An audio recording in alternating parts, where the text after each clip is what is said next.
Hello friends, simple arts zone চ্যানেলে আপনাদের সবাইকে স্বাগত জানাই। আশা করছি সবাই খুব ভালো আছেন, সুস্থ আছেন এবং এখন আমার ভিডিও দেখছেন। তো বন্ধুরা, এতক্ষণ যেটা আপনারা দেখলেন এটা হচ্ছে নালিকুল কিশোর সঙ্গীত 2021 এবছরের প্যান্ডেল।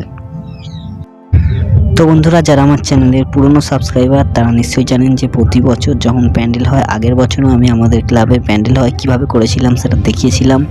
কিন্তু এবছর প্যান্ডেলটা করার সময় এতটাই ব্যস্ত ছিলাম যে ভিডিওটা করা হয়নি, যে যখন তৈরি করছি।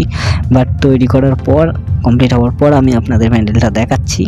তো আপনারা কমেন্ট করে জানাবেন প্যান্ডেলটা আপনাদের কেমন লাগলো। তো আমরা কেদারনাথকে অবলম্বন করেই এই প্যান্ডেলটা করার চেষ্টা করেছি। এবার জানি না কতটা কি হয়েছে, সেটা আপনারাই বলতে পারবেন যে প্যান্ডেলটা কেমন লাগলো। তো বন্ধুরা, এই যে অভিষেক পাত্র আর অসীম কোলের, এনারাই ছিলেন প্রধান শিল্পী, অর্থাৎ কি প্যান্ডেল হবে, কিভাবে হবে, কত খরচা হবে, সব কিছু এনারাই পরিচালনা করেছেন। তো বন্ধুরা, চলুন এবার দেখাই আপনাদের যে আমি কি করেছি এই প্যান্ডেলটা নিয়ে, অর্থাৎ আমি কোনখানটা কাজ করেছি, আমি কি কাজ। এই যে পাথরগুলো আপনারা দেখতে পাচ্ছেন, জানি না এগুলোকে পাথর বলে মনে হচ্ছে কিনা। তো যাই হোক, এই পাথরগুলো, এই যে সেটগুলো 3টে কালার ইউজ করেছি। প্রথমে ইয়েলো দিয়েছি, তার উপর খয়েরি ওই কালারটা, এবং তারপর ব্ল্যাক দিয়ে যে সেট দিয়েছি যাতে এটাকে পাথর বলে মনে হয়। তো এটা আমি করেছি। আর এগুলো স্প্রে মেশিনে করে স্প্রে করেছি যাতে গুহার ভেতরে পাথর দেওয়া আছে এরকম বোঝানো যায়। এই যে ঝর্ণা পড়ছে আপনারা দেখতে পাচ্ছেন।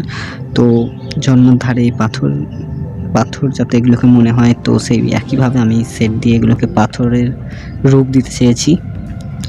আর এই যে দেখতে পাচ্ছেন বরফ পড়েছে, মনে হচ্ছে যে বরফ এসে জমা হয়েছে ওখানে ঝর্ণার সামনে। তো আমার কাছে সবথেকে বড় ব্যাপার যেটা ছিল, এই যে পাহাড়টা, এই গোটা পাহাড়টা যে রঙের মাধ্যমে পাহাড়টাকে ফুটিয়ে তোলা। তো এই যে পাহাড় দেখতে পাচ্ছেন আপনারা, এই পাহাড়ের সেটটা পুরোটা আমি দিয়েছি। এখানে 3টে রং ইউজ করা হয়েছে, একটা নীল, একটা খয়েরি আর ব্ল্যাক, ডার্ক বোঝানোর জন্য ব্ল্যাক। তো এক সামনে থেকে একটুখানি দেখলে এটা কিছুই বোঝা যাবে না, পুরো সাবজেক্টটাকে একসাথে দেখলে তখন এটা বোঝা যাবে যে এটা পাহাড়ের রং, এটা তবে বোঝা যাবে।